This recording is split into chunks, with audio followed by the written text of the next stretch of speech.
Hey, I hope you guys are really enjoying these videos we've been doing on the book of Abraham as well as the Old Testament. We're trying to keep up with the Come Follow Me lessons to get all those done, but man, there's just so much to learn that it's taken us a little bit longer to get all these videos done. So have some patience with us. If you are enjoying these, make sure you're liking these videos and subscribing to the channel. We'd love to help to grow this and share it with more people so that more people can really learn and understand what does this mean. How can the scriptures help me in my life? So please share these videos out and like and subscribe to them. We really appreciate that. So let's get into chapter 2 of the book of Abraham and get things going on this. So once we get the book of Abraham done, we will actually be doing, we have a special video just on each one of the facsimiles. I know we've talked about facsimile 1 and a little bit of facsimile 3 already. And then facsimile 2 is coming, the hypocephalus. But we're going to do a special video on each one of those facsimiles by themselves to just get more in depth on those facsimiles and the meanings of them and those kinds of things as well. So watch for those coming soon. All right, so this is chapter 2 of the book of Abraham. Abraham leaves Ur to go to Canaan. Jehovah appears to him at Haran. All gospel blessings are promised to his seed and through his seed to all. He goes to Canaan and on to Egypt. So this is getting into some stuff that we don't hear a lot about with Abraham, but this is also some of the stories that we're probably more familiar with when it comes to Abraham. And then, of course, going into chapter 3, where he's telling the Egyptians about the things he's seen, these grand visions he gets to teach the Egyptians. So verse 1, now the Lord God caused the famine to wax sore in the land of Ur, insomuch that Haran, my brother, died, but Terah, my father, yet lived in the land of Ur of the Chaldees. So the famine was bad. It's getting worse. It's not abating. It's not getting easier. As we learn in chapter 1, that if you remember from even the book of Genesis, we learn that there was a great warm wind, a hot wind that came in to dry up the land, to get rid of the water from the flood, and it's still continuing. And the people, of course, the land is cursed because when the people are, that's that curse of Canaan from after Noah, was if the people are prosperous, the people will be prosperous and the land will help them if they keep the commandments. If they don't keep the commandments, then the land will not help the people. It'll work against them. So we still have this famine continuing forward. In fact, this is some interesting things that we learn about this from some ancient Jewish sources. After the flood, the Jewish writings explain the people were haunted by an understandable feeling of insecurity. To overcome it, they undertook tremendous engineering projects and became very knowledgeable in fire, flood, earthquake, and other potential disasters. A great economic boom and commercial expansion enables them to undertake all kinds of engineering projects for controlling a dangerous nature. Remember that the elements are still a little crazy with all these things happening, and they just came off of flood not that long ago, so the stories are still very fresh of what the flood was like and how it happened and what it did. But the Lord fooled them by altering the course of nature and creation. And the Nimrod legends are full of the great scientific understanding of Abraham's day, of which a good deal is made in the time of Enoch. So this is actually, if you read the Zohar, you learn more about these legends and ideas and realizing back in Enoch's time, these people understood chemistry, physics, astronomy, mathematics, all kinds of things. They understood engineering. They understood how to build stuff and to do things. And that knowledge was still there and helped them to grow and thrive under Nimrod as the king around the time of the Tower of Babel. In fact, this is out of Louis Ginberg's Legend of the Jews, Volume 7. He talks a bit about that as well. Hugh Nibley had this to say. He says, the people had a great deal of sophistication and know-how. It was a world of unrest and insecurity, and the people were mean and short-tempered. But Abraham's Canaan did not offer escape for long. So he left Ur to go to Canaan, and that did turn out to be much better. The fabulous prosperity of the cities of the plain turned them into little Babylons. The record describes their ways of doing things, how they dealt with strangers, taking away possessions by force, then the wrath of the Lord came upon them. So that's the book of Jasher, 18:16 through 43, and the Legends of the Jews, volume 1, page 245 and 250, if you want to look more about those. So he went again from Ur to the land of the Canaanites, and this was more, I guess, kind of up by the River Jordan area, I think, some of those areas. And it was, back then, like, that area was Sodom and Gomorrah, and those places were just thriving, like very fertile soil. Things were amazing. It was a great place to live, and it turned into Babylon. So it basically turned into these kingdoms of people who were very prideful and selfish and looking out for themselves and not keeping the commandments, basically. As we learned from the understanding those bedsteads, the lion couch that each of those groups had, and what they would do to their visitors when they showed up. That we learned in chapter 1. Now, the Testament of Levi, speaking of Abraham, says that he found the same hostility elsewhere. There was a worldwide cruelty, inhospitality, insecurity, suspicion wherever he went. The Bible tells us that the Jordan Depression was a veritable paradise when Abraham first visited it, before the Lord destroyed Sodom and Gomorrah. So this, and he talked about this in the book of Genesis in chapter 13, verse 10, in fact. And he mentions how amazing that area was. It was very fertile, very easy to grow crops, which meant you could have animals, you could grow crops more, have food, which meant resources to thrive with. So it was a big area, and it was really thriving a lot. But then they were wicked and they got destroyed, and it turned into a big desert. So the area of the Israeli-Jordanian border that we know of today is just desert. There's not much out there, but it used to be a thriving area, basically. Here's an interesting thing that Hugh says in his book, Abraham in Egypt, about Abraham's brother Haran. He says, but Abraham's brother Haran died in the famine. We are not told why this was permitted, while the rest of the family survived, but numerous legendary accounts have it that Haran died as an offering in the fire in the place of Abraham. So while here in Abraham chapter 2, it says that his brother died, basically, in the land, he didn't necessarily, I think we make an assumption that he died of famine, because it says that the Lord caused the famine to wax sore in the land, insomuch that Haran, my brother, died. And I think we believe that that means that he died from the famine. He got malnourished, starved to death, something like that, and died. But yet the rest of the family lived.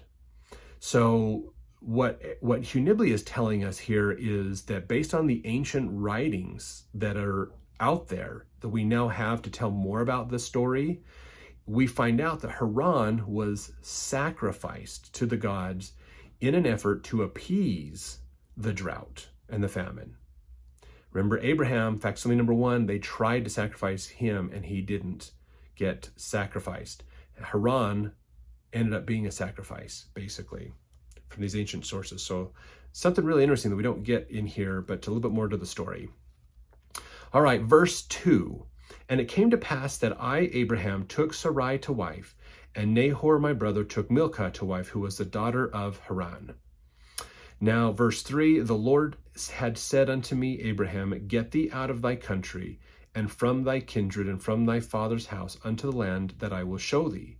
So this is still kind of telling us, again, similar to chapter 1, that Abraham realizes he's got to go, and the Lord's saying, you got to get out of here. You need to get out of this area and away from your father's house, because what happens? His father tries to sacrifice him. His father tries to kill him and get rid of him. He's bad for business. So then in verse 4, it says, therefore I left the land of Ur of the Chaldees to go into the land of Canaan, and I took Lot my brother's son and his wife, and Sarai my wife, and also my father followed after me unto the land which we denominated Haran. So they moved up to the land of Canaan, to this Israeli-Jordanian border today, where it's a very fertile area at the time, probably not far from the cities of Sodom and Gomorrah, and they denominated the area Haran after Abraham's brother who was sacrificed. Now, there's some interesting things about Abraham's birthplace that we learn, and this information you can be found, let me see if I can find where the citation is on this one. Oh, this is A New Approach to Abraham from Hugh. Again, Hugh wrote 4 whole books on Abraham and his life and the book of Abraham and stuff. So just awesome awesome stuff. That's where we get a lot of things for the facsimiles we're going to share here pretty soon. So here's some of the things he found about Abraham's birthplace. He says, though the Bible does not tell us where Ur of the Chaldees was, commentators, ancient and modern, have generally agreed with Beer's dictum that the sense of the biblical information definitely points to Abraham's birthplace in northern or northeastern Mesopotamia. Gibson concludes that Genesis 24, 4-7 seems unmistakably to imply that the place of Abraham's nativity was Aram Naharaim in northern Mesopotamia. A famous commentary of Eupolemus states that Abraham was born in Camarina, which some call Uri, meaning city of the Chaldeans, following which many scholars have sought the prophet's birthplace in Urfa, once called Urhoi, near Edessa. The learned disagree as to the place where Abraham was born, wrote the Ta'alabi. It's an ancient Jewish document. Following the learned Jewish informants of his day, some say it was in Susa in the land of Ahwaz of Khuzestan, ancient Susiana, while some say it was in Babylon in the land of Suwadi in the region called Kutha, and some say it was in Warka or Uruk or Erech. Others say he was born in Haran, but that his father took him to Babel. While some have located his birthplace at Camarina in Armenia or Asia Minor, others have found it at the other end of the world in distant Susa. Maimonides read in the books of the Sabaeans that Abraham grew up in Kutha, which some locate just south of Baghdad, and others in the heart of Iran. So that's actually, there's a town named Ur just outside of Baghdad, a little ways right there. So they kind of think that's where he was from. Nachmanides, and Ta'alabi report respectable traditions that Abraham was born in southern Mesopotamia, but that his family moved north immediately after his birth. Another tradition reported by Ta'alabi reverses the order. Some say he was born in Haran, but that his father took him to Babel. Still, other traditions have it that for fear of Nimrod, the family took the newborn Abraham south and settled at Warka. The very old book of Judith supports the story of a flight to the south after a birth in the north. A common legend is that Nimrod's army, after failing to catch young Abraham at home, returned to Babylon by a march of 40 days, a march which Kab al-Habar describes in terms of a genuine migration of Nimrod's people, with their goods and their families and their children, to the land of Iraq, that is, from the north. Most commentators in the past identified Ur of the Chaldees with Babel simply because Nimrod, who played such an important role in the early life of Abraham, ruled at Babel. But he ruled there only after having conquered the land and added it to his empire, his home base being to the north. Micah 5:5-6 places the land of Nimrod in Assyria, and the Sibylline writings say that he built his famous tower in Assyria. His original kingdom was Shinar, and there are a number of very old traditions that after the generation of Noah, the people deserted the inspired leadership of Shem, migrated east to the land of Sinir, a great plain, and there threw off the government of heaven and made Nimrod their king. Remember, he nearly talks about that being the steppes of Asia over there. One may hold with T. Eric Pete that there may originally have been separate Ur and Haran traditions about Abraham that have nothing to do with each other. But none may deny the importance of Haran and the North Country in the early family background of the patriarch. Haran and Nahor are twin cities in the north, and Haran was the name of Abraham's brother, while Nahor was his grandfather. Terah, Surug, and Peleg are all names of towns near Haran.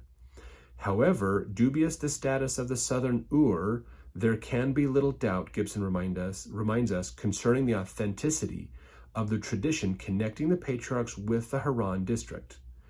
Kordu Kardi, where Abraham was imprisoned, has been identified with Hatra, and with a place called Ur near Nisbis. Moses Landau said it was Kardi in Bithynia, and others identify it with the Kurdish country. Though from the Kassite period on, all of Babylonia was known as Kardu, Cardunesh, which is also the rendering of Chaldea in the Amarna tablets. The appearance of the Kaldu in southern Babylonia is considerably later than the vaguely accepted but unapprovable dating of Abraham, according to C.J. Gadd, who points out that if Abraham lived about the time of the first dynasty of Babylon, the Babylonian Ur was not then of the Chaldees, while on the other hand, if his time was later, the Babylonian Ur was of little importance, and the northern orientation of Abraham's stories would then correspond better with the historical situation. Any way we look at it, Abraham's Ur of the Chaldees was not the great city of the south identified in the 1920s by Sir Leonard Woolley. As Gordon points out, there are two Chaldean localites quite distant from each other. And while the northern Chaldea seems to go back to prehistoric times, the Chaldees held sway in the south of Sumer only in latter times, long after Abraham. So that would be more of your Iraq, southern Iraq into Iran areas, is the southern Chaldees, basically the Sumerians. Whereas they believe that the northern Chaldees, more in the northern end, closer to Turkey, would have been where more likely the ancient groups came from and settled there first before moving south.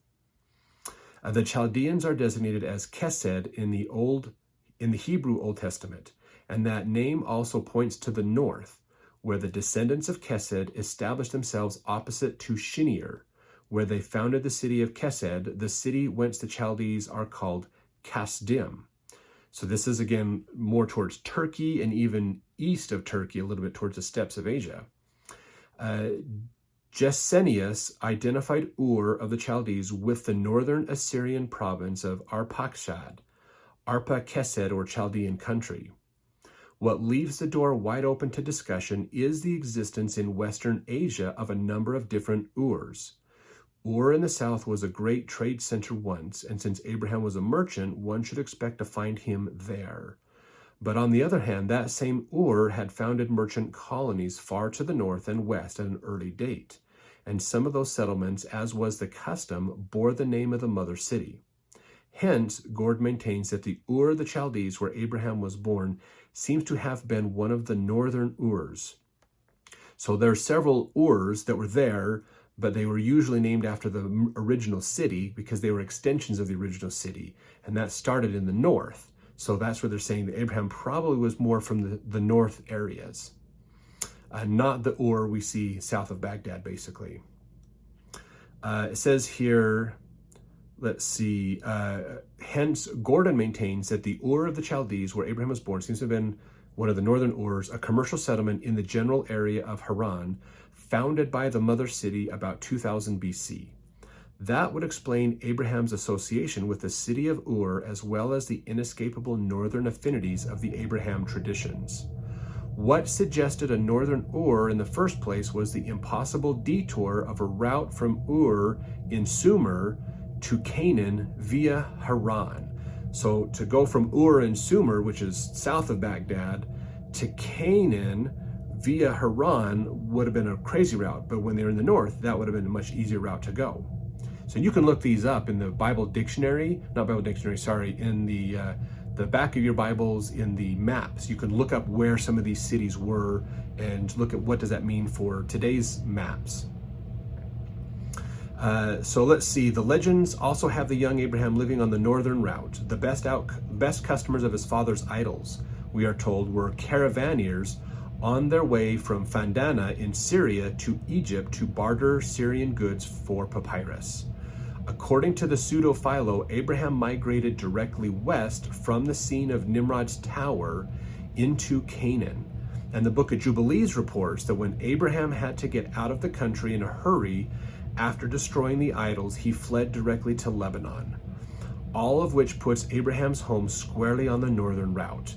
Even in the Bible, Gordon insists, all the connections of the patriarchal narratives are northern, with no trace of direct contact with Sumer and Akkad, and the accumulation of new documents tends ever more to favor the northern Ur. So as we look at this, Hugh Nibley's done a ton of research to understand where did Ur of the Chaldees come from. This is where we know that Abraham came from. And because of some of the ancient traditions and ideas, there are several Urs, and so it's probably points to the northern one. So in the southern half of Iraq and Iran and those areas is where Sumeria, which is seen as one of the more ancient civilizations around, lived. And Akkad, or the Akkadians, were from that area as well. There's a ton of information about these two cultures that we learned from ancient writings and teachings. We found even some of their ruins in some of the places, not just writings, but some of the ruins and things. This is where not only do we get the ancient civilizations of Babylon came after that, but then we get the Persians that come out as well that originate from more of the Iran area. So Abraham lived north of them, basically. So where actually more of the older stuff is, like we talked about in the last video of Tepe Göbekli up in Turkey, is one of the oldest ritual sites ever found in the world. And it's kind of like a temple. There's an idol, there's an altar in the middle, and there's a circle with, I believe, 12 pillars around it.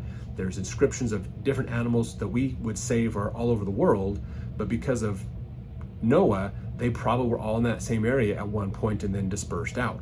So there's probably some connections there. We just haven't fully got them understood, but some really interesting things.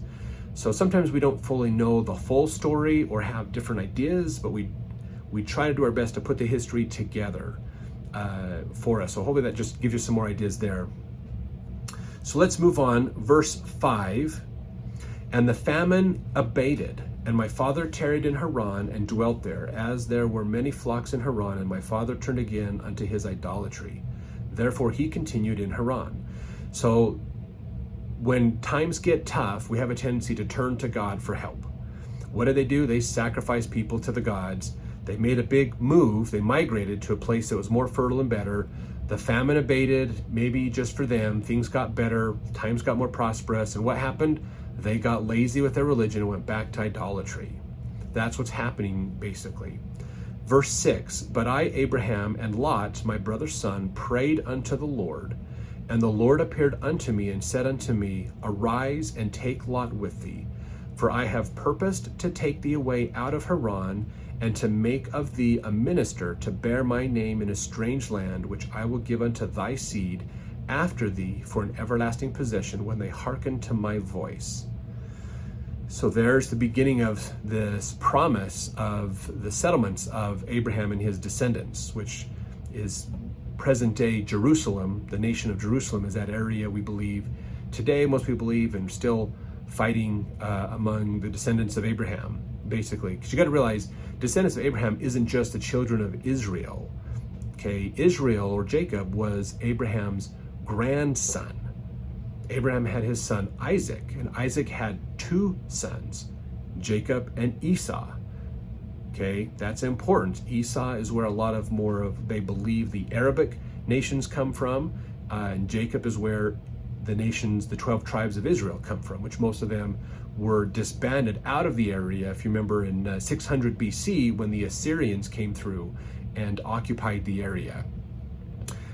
So that's when the scattering of Israel really took place, just right after the Book of Mormon starts, basically. So there's kind of this, starting to get this tie-in to see all this history pulled together. For verse 7, for I am the Lord thy God, I dwell in heaven, the earth is my footstool. I stretch forth my hand over the sea, and it obeys my voice. I cause the wind and the fire to be my chariot. I say to the mountains, depart hence, and behold, they are taken away by a whirlwind in an instant suddenly. My name is Jehovah, and I know the end from the beginning. Therefore my hand shall be over thee. So this is that part of that promised blessing coming from Abraham. Verse 9, and I will make of thee a great nation, and I will bless thee above measure, and make thy name great among all nations. And thou shalt be a blessing unto thy seed after thee, that in their hands they shall bear this ministry and priesthood unto all nations. Verse 10, and I will bless them through thy name, for as many as receive this gospel shall be called after thy name, and shall be accounted thy seed, and shall rise up and bless thee as their father. So again, this is getting into the Abrahamic covenant. Now realize that this part of what he's saying is more specific to Abraham. He'll be a great nation, things are going to take off.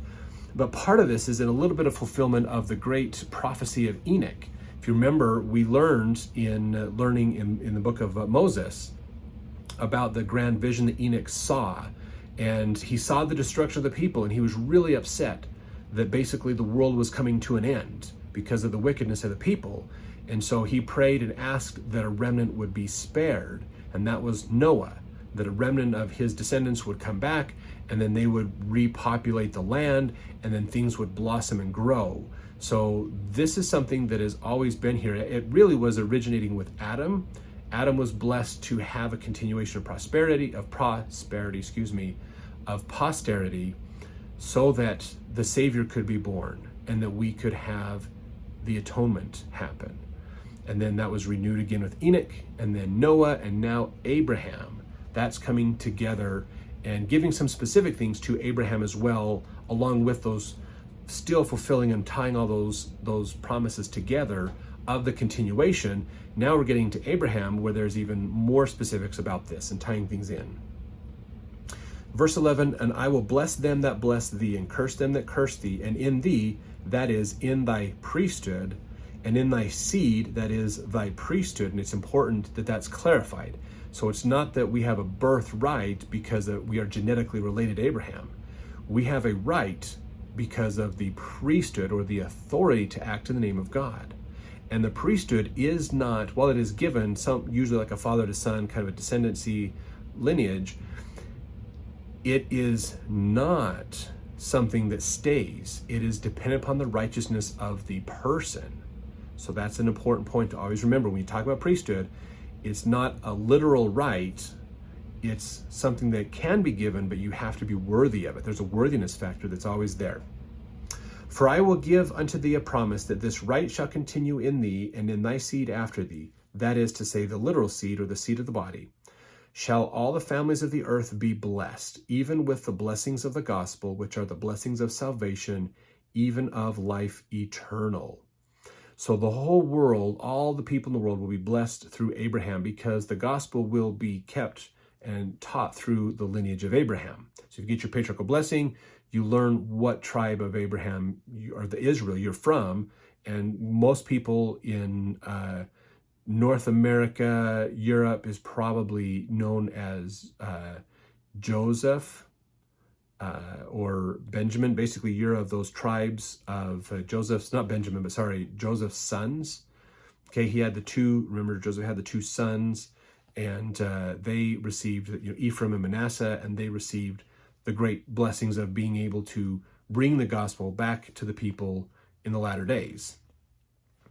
So that right still follows with them, and that's basically what they're talking about here. And if you want to understand this more, when he says, all the families will be blessed, even with the blessing of the gospel, which are the blessings of salvation, even of life eternal. Now go back to the prophecy of Enoch, and I believe it's chapter 6 or 7 in the book of Moses, where Enoch was told to write down some of the things he read in the book from Adam, the book of remembrance that Adam wrote, where Adam wrote down the teachings that he was given about the gospel. It succinctly explains the gospel of Jesus Christ. And that's what he's talking about, basically. Now, in verse 12. Now, after the Lord had withdrawn from speaking to me and withdrawn his face from me, he said in my heart, thy servant has sought thee earnestly. Now I have found thee. So this is the words that Abraham is telling himself. So the vision leaves after this great promise. It says, I will take you to this land and I will do these things for you.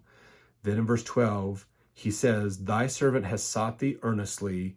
Now I have found thee. So remember, in chapter 1, he talks about searching for the promises of the fathers. He wants to have the priesthood. He wants to do what's right. He is a servant of righteousness. He has been striving his whole life to be righteous, to keep the commandments, to do what's good. And now he says, I have found this. I have found what I'm looking for, basically. Verse 13, thou didst send thine angel to deliver me from the gods of Elkanah, and I will do well to hearken unto thy voice. Therefore let thy servant rise up and depart in peace. So I, Abraham, departed as the Lord had said unto me, and Lot with me. And I, Abraham, was 62 years old when I departed out of Haran.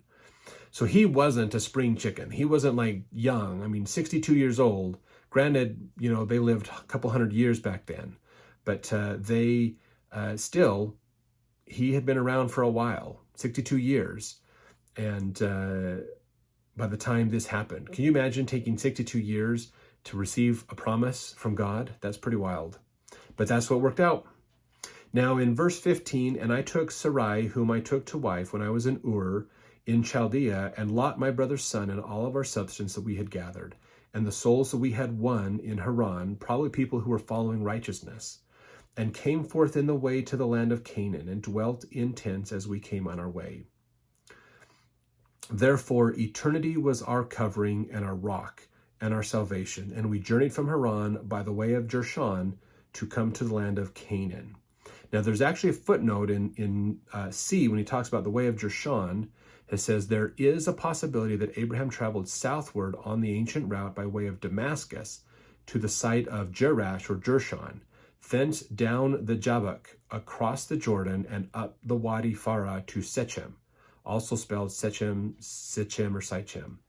So that's probably what they're saying, is basically, this is probably what he meant when they wrote this in, basically. Now we get to verse 17. This is an important one. This is a very, very important thing to look at. Now I, Abraham, built an altar in the land of Jershon. So he is down in what we would call present-day Palestine, somewhere in the Jerusalem area, in that area probably, and made an offering unto the Lord, and prayed that the famine might be turned away from my father's house, that they might not perish. So even though he realizes his dad wanted him killed, he's praying, and he does a sacrifice, made an offering to the Lord, basically, to ask the Lord to help his family out that he has left, basically. So pretty interesting how that works out there. Now here's something that Hugh said about this. This is the first altar Abraham built. He says the first altar, according to Abraham 2:17, was for an offering and prayer that the famine might be turned away from my father's house. What is most significant for our study is that the Bucyrus type of sacrifice, of which our facsimile 1 is an illustration, has the specific object of propitiating the heavens in time of drought and famine. So he's still following this pattern of offering a sacrifice to get the famine to abate. But he's not sacrificing a human, he sacrifices an animal most likely on there, or something like that. So verse 18, and then we passed from Jershon through the land unto the place of Sechem. It was situated in the plains of Moreh, and we have already come into the borders of the land of the Canaanites. And I offered sacrifice there in the plains of Moreh, and called on the Lord devoutly, because we had already come into the land of this idolatrous nation. And the Lord appeared unto me in answer to my prayers, and said unto me, unto thy seed will I give this land. So this is the land that Abraham, his descendants, will inherit and give. So long as they keep the commandments, they can have it. If they don't keep the commandments, it's not theirs. Verse 20, and I, Abraham, arose from the place of the altar which I had built unto the Lord, and removed from thence unto a mountain on the east of Bethel, and pitched my tent there. Bethel on the west, and Hai on the east, and there I built another altar unto the Lord, and called again upon the name of the Lord. So this is the second altar that Abraham has built. And I, Abraham, journeyed, going on still towards the south, and there was a continuation of a famine in the land. And I, Abraham, concluded to go down into Egypt to sojourn there, for the famine became very grievous. So he's now coming down, passed through what we call Jerusalem, towards the south end, and says, okay, I'm going to pass through this area. The famine is still terrible, but I'm going to head over to Egypt. They seem to be pretty prosperous and a good place to live, so we're going to move that direction. And it's probably where the Spirit is guiding him to go. So here's another thing that we learn. This is in Hugh book, One Eternal Round, that he talks about this. He says, as it had before, world climate changed, bringing an axial shift in history. Many have noted that along with the threat of the flood was the threat of fire. It is clear in the Prometheus legends and in the prophecy of the flood, quote, and the fire of mine indignation is kindled against them, and in my hot displeasure will I send in the floods upon them, for my fierce anger is kindled against them. That's Moses 7:34. The hot displeasure, the fire of his indignation, the kindling wrath of the Lord like the tears of rain upon the mountain, are more than metaphors. The worldwide upheaval that accompanied the flood continued as heat spells. As Eugene Lefebvre pointed out, the Turin Papyrus shows the world damned between the extremes of too much water in the first instance and too much fire from the sun's eye in the other. Methir, the flood cow, returned to heaven after the flood, but the danger had not ended. Her shaky legs must still be supported by God's, which, as Hornung notes, indicates the unstable condition of the elements ever since. These post-diluvian trials and tribulations equal those leading to the flood and are also described in another Egyptian epic. So we get this from ancient Egyptian history as well, that there's these problems. After the flood, we got too much heat now. It went from one extreme to the other extreme. And of course, the people are still wicked, so the world is still fighting against them. Nature is going against them because of their wickedness. So this points back to that idea of the land is cursed depending upon the righteousness of the people. So the more wicked they get, the more the elements fight against people. The more they have crop failures, the more they have droughts, the more they have floods, the more they have crazy big storms and then no storms. So they hit these extremes. So if we look at this from the standpoint of, is climate change human caused? Yeah, just not necessarily by carbon emissions per se as much as our righteousness or wickedness. This is definitely a common theme that we see that I think is really important and relevant to our day and age. So put in the comments what you think about that, in fact, of understanding that our righteousness makes a big impact on the elements and how the world responds to us, basically. Now, there's some more things here that he pulls together about this famine of Abraham's time. He says, in the book of Abraham, the prophet, even before the conflict with the people of Ur of the Chaldees, learns from the Lord that there is going to be a famine in the land. And after his escape from the altar, the famine descends in earnest, blighting the whole land of Chaldea. This is Abraham 1:29 and 30. Leaving the country, Abraham, as his first act on crossing the border into Canaan, sacrifices to God, praying that the famine might be turned away from my father's house, that they might not perish. But even in Canaan, the famine only gets worse and worse, forcing the patriarch to go clear to Egypt for food, for the famine became very grievous, Abraham 2:21. Of the 10 great famines to afflict the world, according to Jewish tradition, the greatest was that in Abraham's time, it being the first worldwide famine. Needless to say, hunger or famine was one of the 10 trials of Abraham. So finding food was a big problem back then. Big problem. Now verse 22, and it came to pass when I was come near to enter into Egypt, the Lord said unto me, behold, Sarai thy wife is a very fair woman to look upon.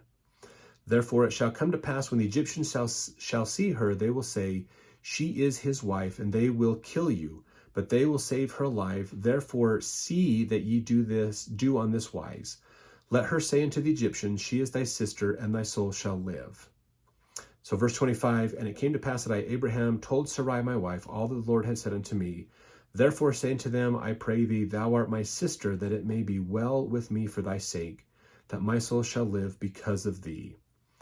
So there's actually a bit we learn about this. Hughnibly had a comment on this in his book, Abraham in Egypt. He said, in the 1st century BC, Artapanus wrote that Abraham stayed 20 years in Egypt, and according to Pseudo-Eupolemus, Abram lived in Heliopolis, where he instructed the Egyptians in the discoveries made by Enoch and by himself.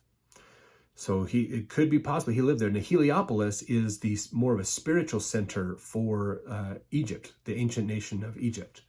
And so he taught them the grand vision that he is about to have in chapters 3 and 4. He taught them about astronomy and other things and these wisdoms that he's learned.